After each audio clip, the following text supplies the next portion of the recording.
Live Patriots Beat podcast. I am your host, Ryan Spagnoli. Joined with me, as always, my good friend, Alex Barth of 98.5 The Sports Hub. Alex, it's been a pleasure seeing you the last few days. I feel like I haven't. Good stuff. Yeah, it's football's back is when I start seeing you down at Oh, Gillette, yeah. as cliche as that sounds. But a whole lot of the same. I think we can kind of take it from the start. Just more kind of BS going on, more non-football, non-productive things. Right. Like it continues to happen. And I guess the story, we saw it, kind of the scrum, like we didn't really see what had happened. But I guess McCaffrey got hit, didn't like it, felt it was kind of late, spiked the ball at Dietrich Wise. And next thing you know, Dietrich Wise is getting jumped and there's more guys piling in, and a woman actually got hurt. I don't know, severely, obviously. I think they said she's okay. Okay. Well, they went into the stands, right? So it was pretty hectic out there.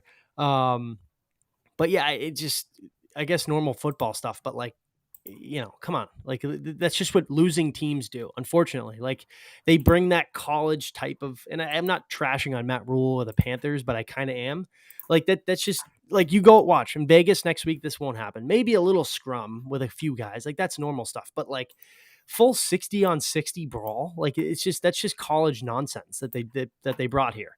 I mean, there's guys who are instigating it, right? That's kind of what happens. And you look at Kenny Robinson, who, by the way, is retweeting his like hit stick highlight video right now after getting thrown out of practice for the second time in 2 days. That guy's a lunatic. I think in a couple. So it started. So just for the background here, one of the two fights yesterday, Kenny Robinson, who's a safety for the Panthers, and Christian Wilkerson got after it at practice. That was one of the fights. I believe it was the first fight. They both got thrown out of practice. Today, the first team period was kickoff. The Panthers were returning. The Patriots were kicking off, and Robinson hit Wilkerson, and by all accounts, the hit was clean. Multiple Patriots players said that, and they have a better view, obviously, down there than we do up on the hill. Now, the hit did knock Christian Wilkerson out, and he was out. He was out cold for at least 30 seconds.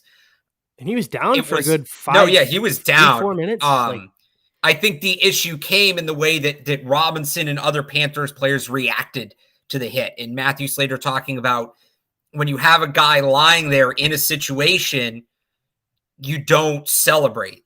It's just respect. It's one thing, right? It's one thing if the guy pops back up and you want to, I had a good hit. You don't do that when somebody's down. So that was, you had Matthew Slater and Cam McCord kind of push the Panthers sideline on it. That started, I don't know that there was actually a brawl that first. Okay. Like, I don't know that any punches were thrown, but you had everybody come together because when Matthew Slater, Jabril. So that wasn't there. So that first one, it just kind of, everybody came together. Again, when Matthew Slater starts, starting something, everybody's going to follow that guy. Me and you, I don't know about you. I'd follow Matthew Slater anyway. Oh, yeah. The guy's a tremendous leader. To the gates of hell, Barth. So, meanwhile, Wilkerson's still down. They start on the other end of the other field, 11 on 11s, and on the first snap, Dietrich Wise, I forget if it was a pass or a run. Christian McCaffrey's near the sideline. He gets knocked a little bit, steps out of bounds, and he's like a foot out of bounds, and Dietrich Wise hits him. Dietrich Wise, he hit him late. He did. It was not the worst thing anybody's ever done, but it was a little bit of, it was a little bit late. And their star player, right. They're going to take offense to that. Right. Panthers players took exception to that.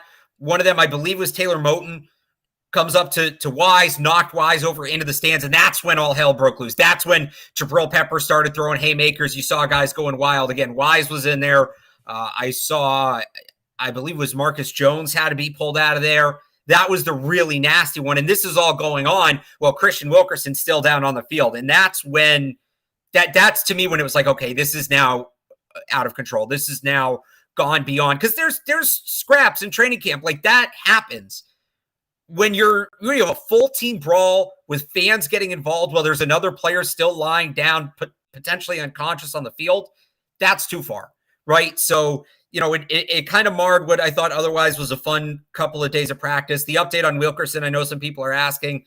Let me just check Twitter real quick. I haven't checked since we started this show, and it doesn't look like there's any update. But the the latest update was actually Matthew Slater after practice told us that Wilkerson was being evaluated off site. I don't know if he meant that in the like was currently being evaluated or at the time that this was going on, like he had to be taken to be evaluated off site. You got to imagine it was a head injury, just given the circumstances. Again, it looked like he was out. He walked off the field like slowly with the trainers, but he did walk off the field. So it's not like I don't know that it was a lower body injury, but that's the latest on him. But yeah, it did absolutely get out of control today. Matt Rule didn't rule out that Kenny Robinson could be released. This is a guy who's been there. He's a bottom of the roster guy, but he's been there the last 2 years.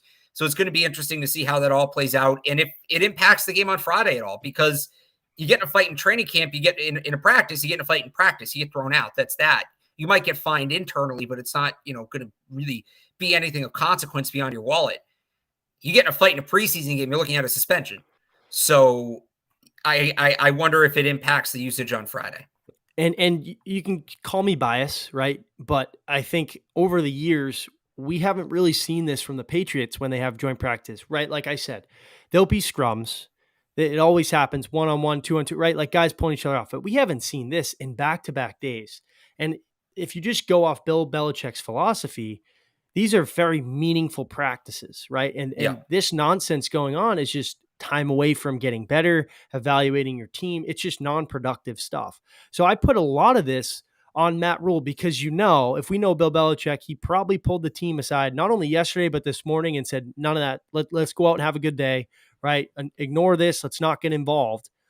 And it's just, like I said earlier in the show, it's that college type of mentality, right? Like I understand you Patriots are an inferior team. You're on their turf. I know it's practice, right? But they're not supposed to be a very good team. So what way to do it and set a tone early in the year than go up to Foxborough and knock them around? I get it. But like play between the lines. Like that stuff should have been nipped in the butt yesterday and it got out of hand again, right? Like Wise, right. Late hit on McCaffrey that deserves probably some shoving. That's their star player who's battled some injuries.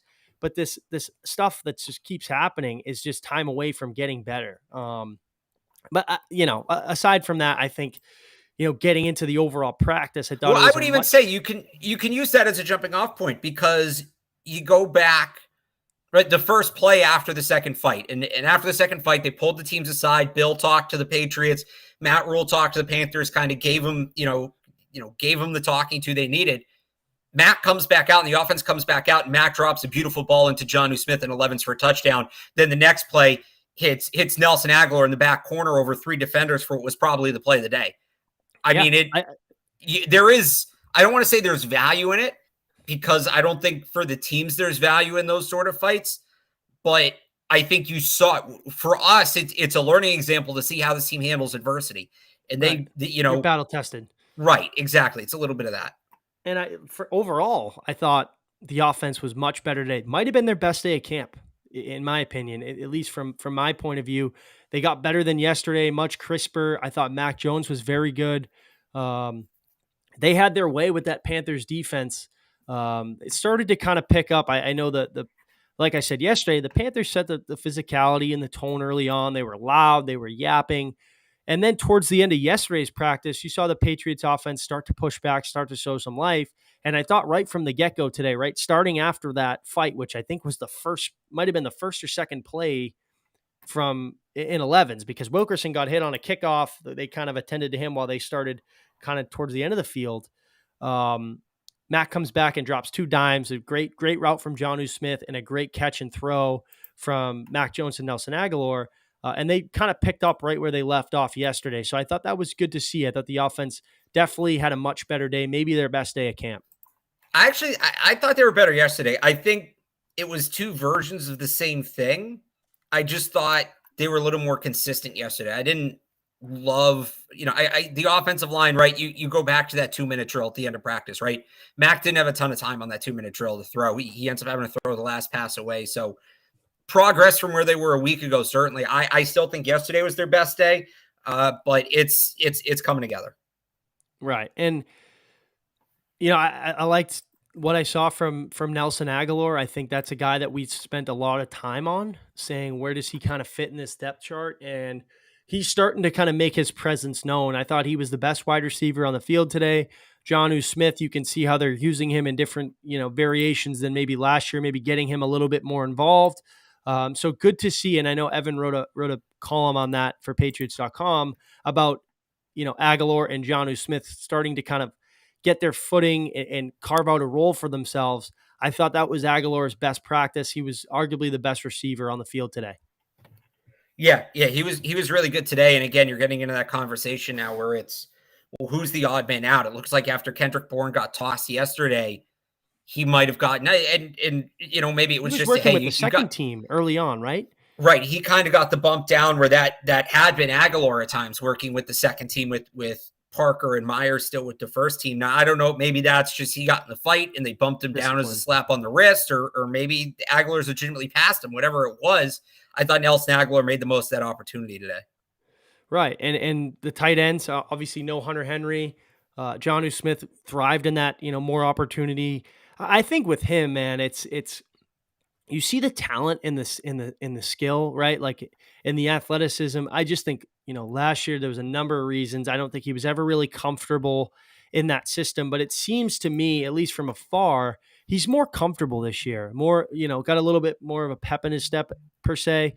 Um, I thought he's had some nice days. They need him to get going, not only because of the money he's making, that's another argument, but he can be a real chess piece and a true, um, you know, playmaker for them. I mean, we saw it in Tennessee. Will he ever live up to that contract? Maybe, maybe not. I don't think that's, like I said, that's a separate argument. But the Patriots offense wants to be much better and more consistent than they were last year. You need to see stuff that you saw today from Jonnu Smith, and it was good to see against a decent secondary and some good linebackers. Yeah, I mean, I think with him, it's a usage thing, right? They tried to use him more as a traditional tight end last year, spell him with Hunter Henry, and I just don't think that's the player he is. I think he's more of that H-back, Kyle Juszczyk type, and you're starting to see him get some of those opportunities, right? Going in motion, coming more from inline, maybe out of the backfield. That should open his game up. I'm hoping, like we've seen them do things in camp that then don't carry over to the regular season. I'm hoping this isn't one of them. Right. And sticking with pass catchers, Ty Montgomery made a sweet one-handed grab and one-on-ones. You saw his ability to catch the ball out of the backfield. Obviously, with James White down, we talked about it yesterday. That's kind of their next man up, somebody that you can kind of plug into that role and, not necessarily miss a beat. There might be some growing pains because of the new, he's in a new place. But I think if you're looking for a guy that can make plays out of the backfield, with the ball in his hands, it's Ty Montgomery, and he showed it again today. He's got strong hands. He's a mismatch for linebackers. He can kind of line him up wide. I mean, he spent time in the slot. I think a lot of times in Green Bay and a little bit remember he was like a wide receiver, then he was taking care, like he was the true, dual threat kind of receiver running back that I can remember, at least early on in Rodgers' days. So that'd be big for them if they can get some contribution from him. Yeah. I think you see him as the back in those 2-minute situations, right? I think those 2-minute drills they've run at the end of practice the last 2 days, specifically these drills in joint practices. Those are the most telling reps and the most important reps in all of training camp. And that's where Mac won the job last year, was in those situations. I truly believe that. I think he was so good there that that's what put things over the top. So to see Ty Montgomery as the passing down back in those situations in the backfield next to Mac Jones in the shotgun, like that tells me that's his job right now. Right. And like I said, I thought another crisp day for the offense. Maybe we disagree that yesterday was better than today. I thought overall, like I said, last week when we started doing this, the sky was falling. Like you kind of wondered what you'd get today, if this would be even remotely, consistent, them even moving the ball. I think they're starting to get their footing on this new scheme, and guys are starting to get a little more comfortable. But I don't know if there's anything else you want to add on the offense. I think it was another day kind of dominated by the defense. Yeah, no, I would agree with that. We can agree with the defense, yeah. Right. And again, that DJ Moore, it's funny, Jalen Mills kind of put the straps on him early on in the first 2 days, and then he made like 3 unbelievable plays in tight coverage. One of them was a beautiful throw from, I think it was Darnold over John Jones in the corner of the end zone. He made a toe tap in the back of the end zone, kind of near the goalpost. But other than that, I mean, their corners look much better. And we can kind of get into it. Obviously, right after we stopped recording yesterday, Malcolm Butler gets placed on IR. His season's over. His kind of comeback bid is over. Juwan Williams yesterday morning goes on IR. So we were kind of debating the last week, who's that odd man out, when theoretically they could end up keeping, 6 corners, 7 corners, depending on what happens at other positions. Maybe there isn't an odd man out. Do you still think it's Shaun Wade versus Miles Bryant, or there could be a very good chance that both of these guys make the team? Yeah, no, I think there is more of a chance of it now. And, they're both playing well. Miles Bryant had a really good day today, I thought. He did. Interception and early on, they got the crowd going. Yeah. Yeah, Shaun Wade, it was okay. He got beat in that 2-minute, just didn't turn around to look for the football. A pass he probably should have broken up that would have ended the drive and given the win to the defense. Instead, I think it was Darnold was allowed to complete a pass to the end zone. I don't, and somebody mentioned in the chat, I don't rule out them adding another corner before week 1, like somebody off the roster, but you're starting to see that thing kind of crystallize. Now, as the picture becomes clear, do they have enough depth? I think that becomes part of the question. But right. Yeah, Butler, it's a shame. That would have been a really cool story if it had worked out. I still think he likely would have made the team in some manner. Maybe he gets cut and brought back right after guys are placed on IR or whatever. But yeah, no, I mean, Miles Bryant the last couple of days has been really good. That's kind of been my standout in the secondary. Like you said, the secondary wasn't as good today as they were yesterday. Jalen Mills aside, like Jalen Mills was the best player of the joint practices. He was the best player on the field both days. And he had DJ Moore clamped during that 2-minute at the end of practice again today. But yeah, DJ Moore, he had a nice catch on Shaun Wade. He had that really good catch on Jonathan Jones, who continues to be a bit of a work in progress on the boundary. I'm not saying it won't work. I'm saying he's just a little bit away. That's kind of where they're at, though. Is there a little bit away? It still feels like they're waiting for either one of these guys, whether it's Wade or Jack Jones, to kind of step up and just hit that next level and start to really put something together, or maybe it's adding a piece from the outside to finish the puzzle. I want to bring this question up. Wrong one. Sorry. About, if we're going to put Jonathan Jones outside, we need a veteran slot. I think that's arguably a question maybe to be had a few weeks ago. But speaking on, arguably the best player on the field, Jalen Mills, I don't think Marcus Jones was too far behind him. He has been everything you've asked of. He made a unbelievably athletic play, kind of tipped the ball up and made a toe tap, kind of diving interception, got the crowd going. I think, and like we said last week, he didn't play a snap. He has completely taken over that starting slot. And like I said yesterday, I really can't remember a rookie corner or even receiver coming in and playing and putting, a stamp on that starting position this quickly. I mean, every time he's given an opportunity, he's made the most of it.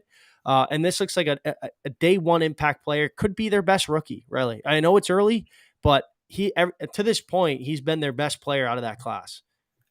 Well, I think if you specifically want a veteran slot, that's Miles Bryant. And I know people don't think of him as a veteran, but he's entering his third year in the system. Like Miles Bryant's kind of that safety option in the slot. Miles Bryant's not going to play in the boundary. He's too small. Yeah, so I actually like their depth. And Shaun Wade can play in the slot too if needed. He can kind of play both. So even with John Jones moving to the outside, I'm still more worried about their depth on the boundary than in the slot. And the bigger worry too, which you've been kind of harping on this the whole time when you do your roster projections, with Butler now out for the year and likely maybe an injury settlement, who knows what happens next. That's a really young group, like you've said, right? Their longest tenured guy is John Jones, who's a veteran, somebody that's been leaned on and has played in some meaningful games, but he's still learning how to play the boundary. Not that it's, he's a veteran. He's a good enough corner and an athlete to be able to make that transition, but there's still other, things that he needs to learn. And then the next tenured guy is Miles Bryant, who's in his third year, then Jalen Mills, who's in his second year.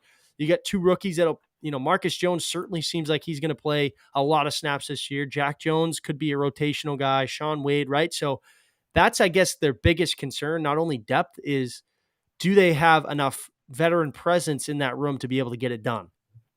And that's why, again, I wouldn't be surprised if they add somebody else at some point. Like, between now and the start of the season, like a depth veteran who's maybe not going to play a ton, but will factor into the rotation and kind of Jason McCourty type in that room. Yeah, I saw somebody say Chris Harris Jr. Like, that's an interesting name. I think you see who Yep. gets cut elsewhere. Yeah, somebody like that. So I think all in all, coming into the year, for me at least, my biggest concern was their cornerback depth. They didn't really address it in free agency. I know they signed Terrence Mitchell to, I think, a 1-year deal. Obviously, they took Marcus and Jack Jones in the 3rd and 4th round, but there was, so much talk about them going after a true one. And going into it, right, I thought, Butler's their 2, arguably their 1. Jalen Mills, I thought, had a really good year last year considering the circumstances, and his first year kind of truly playing corner. Because if you remember his time in Philly, he played corner and didn't work out. He was viewed as a better safety. And then last year, Steph got injured and no one really knew. So he was kind of forced out there. So I think considering the circumstances, he had a really good year. Now you bring him in to be your cornerback 1. I think there was certainly red flags, but he's embraced that role, and I think they're much better off than they might have been, 3 months ago from a a media and fan perspective. Yeah, I'd agree with that.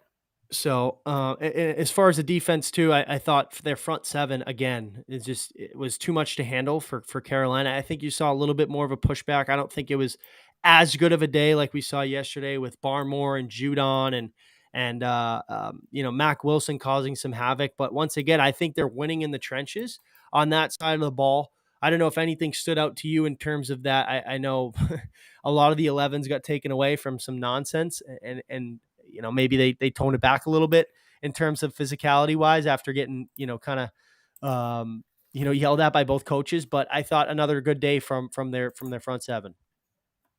Yeah, and I thought Anthony Jennings had another really good day. He's kind of the guy that stood out to me, that popped to me. So he continues to kind of make that push, and they need that guy in that Kyle Van Noy role. So to see him keep going, I think is a really good sign.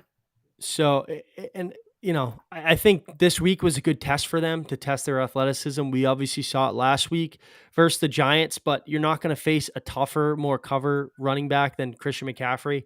Arguably, probably the best running back in the league when he's healthy, and somebody that, I'm a big running backs don't matter type of guy, but I'm certainly Christian McCaffrey matters because of what he can bring you from multiple angles. And I thought they passed that test. I thought it was a pretty good day from them. Pretty overall 2 days. They did a decent job on him. I mean, he's going to get his. That's one of those players that. Right. The run defense as a whole is very good. And we talked about it yesterday. The question of, well, is Patriots offense actually this bad, or should the defense get some of the credit? I think that was answered pretty emphatically. Yes, the defense should get some of that credit. They looked really good. Right. So I think you have to walk away from these happy with the defense, especially the front 7.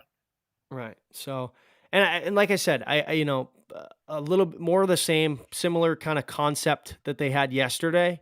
But overall, I thought coming away from these joint practices, it was a big opportunity for some of those bubble guys. And I think they really took a stamp. Like last week, Barth, we talked about Aguilar and how can he find a role. And he had a big day today. Shaun Wade was really good yesterday. Jalen Mills looks to be that lockdown corner. Marcus Jones is man in the slot. Like, these guys have stepped up to their opportunity and made the most of it. Yeah, I still have some questions. Like, I think DJ Moore's legit. Beyond him, the Panthers don't have a ton of NFL talent, especially with Robbie Anderson not on the field today.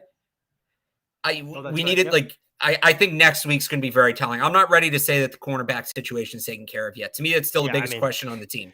You're going up against arguably the best group in football with Devontae Adams, Hunter Renfrow, Darren Waller, who's been held out of camp.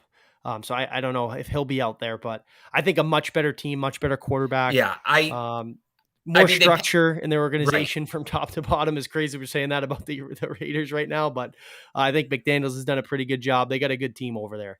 To me, the Panthers passed like the Patriots defensive backs passed the baseline test against the Panthers, but that's still, maybe right tackle now with win out, but I still think corner is the biggest question to me. Yeah, and I don't know if you want to kind of get into tomorrow at all. I know we had kind of planned to do a little preview. I think it's kind of a bow on top. Like, how much are we going to see these guys? I think it was a physical week for the most part, but I mean, if we want to do that tomorrow, I still think we should do a show tomorrow. We haven't done a Q&A in a while. We could just take people's questions, just generally on training camp. It doesn't have to be on the joint practices. I'm sure people just want to throw like individual names at us. If you have other questions too, like that could work. Yeah, I like that. So if you want to fire away in the Yeah, just chat, we'll spend drop kind of the names in the last chat. I 10, did 15 see. minutes here answering. Yeah, I did see one. Where'd it go? Or people getting them in yet? So yeah, just drop the names or other questions in the chat. Here's one. The two rookie defensive linemen, LeBron Ray, Sam Roberts. Ray had a tip A pass sack yesterday that led today. to an And interception. yeah, he had a tip pass yesterday that led to an interception. He had a sack. He looked really good. Haven't noticed Roberts a ton. He might just be a game guy, right? Just shows up in the game. But yeah, LeBron Ray had another good week. And two, with both of those guys, right? You're going to see a lot more of them in the preseason. They're obviously going to have more of an opportunity to kind of showcase themselves. I think with this week, having the Panthers in town, having these joint practices, it's time for the ones, as you say, their starting unit to get those live bullets and more game action. So it's not uncommon that you don't hear a lot about these two, because I think their opportunity more comes in the preseason game after a week of guys like Judon and Godshaw and guys like that getting more reps than maybe they would be in a preseason game. Right. Bailey Zappi today, he had a rough day. 3 of 9, 2 picks in the 2 minute. Just not his day. And he had been playing better too. He really had been playing better the last couple of days, but I think he hit a little bit of a wall today. I think this is a good question too, sticking on the corners. And we've kind of addressed this overall the last few days. Should we expect Shaun Wade to make the roster with Butler now on the IR? I don't know if it's a lock yet, Barth, but it's certainly his chances got extremely better. I think that's a guy who's played really well. He's had a decent start to his camp, had a good preseason game, was much better yesterday than I think today. Like I said, I don't today think he's not one of his better days. Yesterday was very good. Today was he got beat on that 2 minute. I mean, that stands out. Yeah, he's not a lock, but if they want more depth on the boundary, like I had said the other day, right? I thought it was him, Butler, and Bryant competing for the last spot. Well, Butler's now out. If they want help on the boundary, it's Wade. And I would add to that, Wade can play both spots. There's tremendous value there. So I think there's still a ton of reason for him to make the roster. It's going to come down to a numbers crunch. It may come down to what happens at other positions. They may like him, but they may have enough corners, right, without him, and they may say, well, it's him or Sam Roberts on the defensive line. It's him or maybe Christian Wilkerson or Lil Jordan Humphrey or Trey Nixon at receiver, right? It's going to come down to one of those at-large roster spots for him. So it's really tricky to project, but he's certainly in the running. And here's another one. I just lost it, of course. It was I can pull one up. Yeah, it was regarding Yadni Kajust and Isaiah Wynn, making the roster. How did Kajust look? Or it's Kajust, right? You confirmed it today when I got there. Yeah. Right, here it is. It's from Ashley. How did Kajust look? Is Wynn in trouble of losing his job? This was something we touched on yesterday. Kajust had a really good day yesterday. Bill was not shy to give him more props about how it's his best training camp. He's looked really good in the opportunities he's been given. Wynn was not out there again. I don't, maybe Kajust didn't stand out as much as maybe he had in the last few days, but I wouldn't say he had he didn't stand out in a bad way or a good way, right? Like he's fully embraced that role, and I think solid. He's been solid. You didn't really notice him, which is sort of what you want from an offensive lineman, right? So I said yesterday, or I don't remember if I said it on this show or I said it on my 90. Okay. If I said yesterday, all right, if Wynn misses the second joint practice, then, maybe we start talking about a potential position battle here. So I said that yesterday. I'm going to stick with it. I think it's game on against the Raiders, a team with a lot of good pass rushers, Max Crosby, Chandler Jones. It's going to get interesting here. And then one more on the offensive line too, to just pull this up. Arlington Hambright's a really interesting case. I don't think they have a ton of depth on the offensive line. Hambright's looked good at guard. And then when players got hurt at the end of that first preseason game, he was the guy they went to a tackle. So there's clearly some positional versatility there. And he was working one-on-one with Belichick yesterday, right? Or Monday. Right. He's a guy that I wonder, could they get him to the practice squad and then you just have him as a guy to elevate when they want to use him? I think he might fit that. Yeah. So they if they don't need to put him on the roster, right, they're not going to put him on the roster. They can put him on the practice squad and elevate him. But if he's here, he's going to play. I'll put it that way. Whether it's on the roster, on the practice squad, if he's here, he's going to play. And I think they would bring him back on the practice squad. It's a matter of if they do end up waiving him, if he doesn't make the team, and I had him just off the roster on my last roster projection, if they do end up waiving him, does he get to the practice squad? I think that's the question there. There were a couple others here. So yeah, this is one worth talking about. What's up with Kendrick Bourne running with the backups? I think that was a slap on the wrist for fighting yesterday. I don't think his roster, he's not in jeopardy of like not making the team. I think we would see stronger signs that they were interested in moving on from him if they were interested in moving on from him, right? He's a really good player. He's a great fit in their offense. He's a locker room guy. Mac loves him. I maybe he plays slightly less snaps, but I can't imagine he's like totally demoted. I really would be shocked if he didn't make the team. He didn't have a good camp last year. He's just not a camp guy. Like Trent Brown's the same way. People always talk about, Trent Brown doesn't look very good out there. And then, in 2018, we were talking about how miserable he looked in camp. And then he had a career year, and he was one of the best tackles in football that year. So I don't think Bourne's a camp guy. I'm really not that worried about where he's at right now. And another one here, how big of a role does it seem for Thornton and Montgomery? I think Montgomery's your third down passing back. Thornton is still yet to be seen, right? We saw yesterday, Troy Brown had kind of said, pump the brakes, temper your expectations, don't fit him for a red jacket. But I think Montgomery's their third down back. If week 1 was tomorrow, I think that's kind of his role. And Thornton is still yet to be seen. Yeah, Montgomery's going to have a big role. I truly believe that. Thornton, like you said, I think people are going to be a little disappointed, at least to start. That's not to say he can't grow into a bigger role later on, but I still think the feature guys are going to be Bourne, Aguilar, Myers, and Parker to start the season. I think Thornton's going to be a guy that they maybe they use situationally, they have packages for, maybe some scheme touch. I think he's a guy that at the earliest they wait to break out to midway through the year. Now, I'm the same guy who sat here last year and told you that they would redshirt Ramondre Stevenson because all of their history suggested they would. But even with Ramondre, he didn't get going until October, I think. So he was a healthy scratch. It was him and JJ Taylor. He fumbled week 1. He wasn't active week 2. Week 3 he played. He wasn't active week 4. It's really when James White went down where he kind of got bolstered into that lineup. Even then, because I remember it was like the Cowboys game was the first game he really played, and that was week 5 because that was after the Bucks game. And then he still was like in and out of the lineup a little bit after that. So yeah, I think Thornton's going to be the same way. I think he'll have a role this year. I just don't think it'll be huge to start. Let's go to this one because this is an interesting player. Harvey Longy hasn't been a ton, or was it Longy or Tavai that Belichick talked about on the SiriusXM interview? I think it was Tavai. That was Tavai. Okay, so Harvey Longy's special teams guy. He'll be in competition for the roster because of that. I wonder if they would preference a guy like DeMarcus Mitchell or Brendan Schooler, who's younger, has term, has some upside. Schooler low-key looked good at safety today, which is an interesting development. He lit 2 guys up twice. He had the boomstick going today. So they like Longy. In that sense, I think he has a shot to make the team. But, if I'm doing it right now, I don't know. I think it's hard to justify putting him on. A linebacker that I will talk about, Raekwon McMillan's had a very good camp, start to finish. Yeah. We haven't talked about him as much recently. I think just because he's kind of been steady. He got out to a hot start, and he's sort of maintained that level.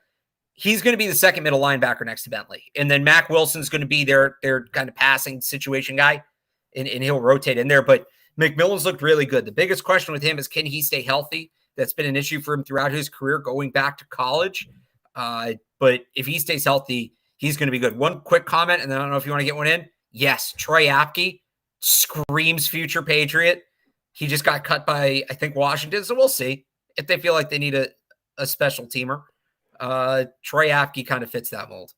No, and real quick on McMillan before we wrap it up. Yeah. Like I said, I think even last year, you dated back, Belichick was really raving about him in his press conferences. I think he ended up getting hurt like a day or 2 after, and they lost him for the year. And that's someone, he was on a 1-year deal. While he was rehabbing, they extended him, I think, through the end of next year. So it just tells you what they value in him. Like you said, going to play next to Mac Wilson. Jawan Bentley, it's his room, as Gerard Mayo said. He's going to kind of be the man in the middle, but I wouldn't be surprised if you see McMillan more just because he can do a little bit of everything. He can play in the middle, but he can also cover. He's an athletic guy, and he's a linebacker with the no sleeves, no gloves. Who knows if it's a preseason thing, but he's got that old school kind of, BA type of mentality. Yeah. I love it. Well, hang on. If we're going to go there, just back to the offensive line conversation real quick. Yadi Kajus is rocking a neck roll now. It's not as big as James Devlin's, but that's a guy that's coming for the starting job. Yeah, your job's on notice when your backup who's had a really good camp rolls out to joint practices with a neck guard. So, um, real quick too, I've been seeing this on Twitter. Get this asked to me. We've seen it multiple times in here. How's Duggar been playing? I would like another guy that I don't think has stood out as much as you'd like, but I don't think he's been bad. Um, I mean, that's a very important piece of their defense. Whether he has the best camp in the world or the worst camp in the world, I don't think his role necessarily will change. And that's a guy who he's another guy like Bourne. Right? He doesn't really stand out much in camp, but that guy's a gamer. I think what happened with Duggar is early in camp, he sort of struggled in the non-padded practices and people flipped out. And Kyle Duggar's game's all physicality. I mean, he's Oh just a yeah. guy that is going to show up more when the pads come on. Since the pads came on, he's looked good, but I think people are, still remembering back to the beginning of camp and Duggar didn't look good. No, he looks good. He had a pass breakup today. He's been flying around. They've been playing him more deep. I think people think of him mostly as a box safety in New England. He was really only a deep safety in college. He didn't play in the box until he got here. They've been playing him more deep, which is interesting given Devin McCourty's age. I think he has the athleticism to do it, and it opens things up for them to use Jabril Peppers and Adrian Phillips a little more. So it's going to be interesting to see how they use Kyle Duggar early this year. And sticking on the defense too, real quick. Any news on McGrone? I think if there's been a disappointment, I think it's him, and I don't know if it's necessarily his fault. I think he's still working back. I mean, this is his first training camp. He was out last year with the knee injury.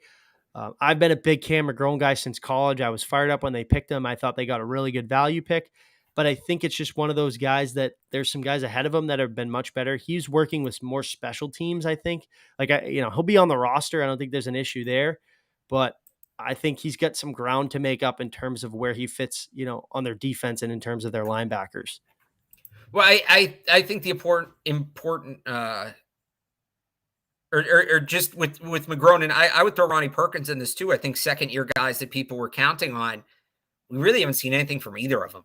Like Ronnie Perkins getting in the middle of that fight today was the first time his name has really come up all camp, all summer. So those are two guys like McGrone I have on the outside right now.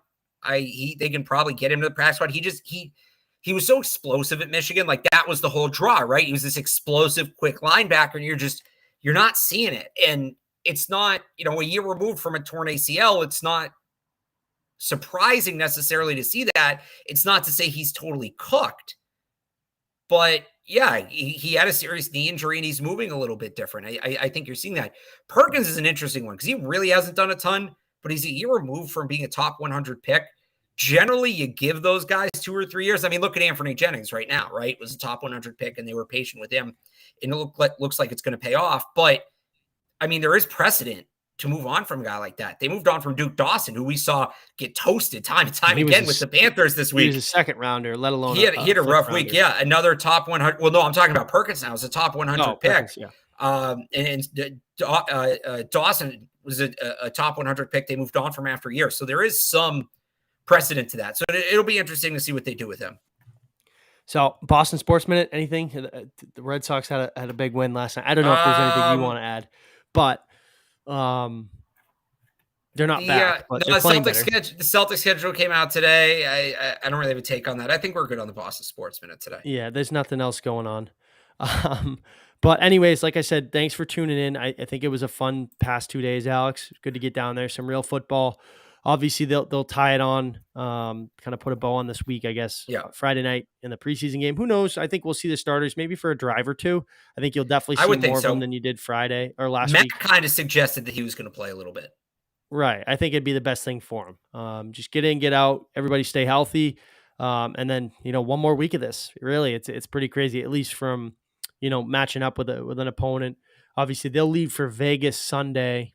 Yeah. I don't think there'll be another practice that we'll be at until maybe 1 or 2 until week 1, until it's like, in season. I think that might have been it. They'll have the joint practices in Vegas, and we'll do our best on those. Yeah, but we'll do our best on those to do a show, and we'll figure it out from there. But yeah, today was the last open to the public practice at Gillette this summer. Right. Yeah, it's coming quickly. So we appreciate everybody kind of tuning in. The chat was really active today. we'll Good try to do stuff. that Q&A when it, there's not much to kind of break down other than the same thing that happened both days in a row. But we'll be back tomorrow, break down the preseason game, what we want to see, kind of some what to watch for, as well as, our thoughts this weekend on ultimately how that game ends up. But once again, Ryan Spagnoli, that's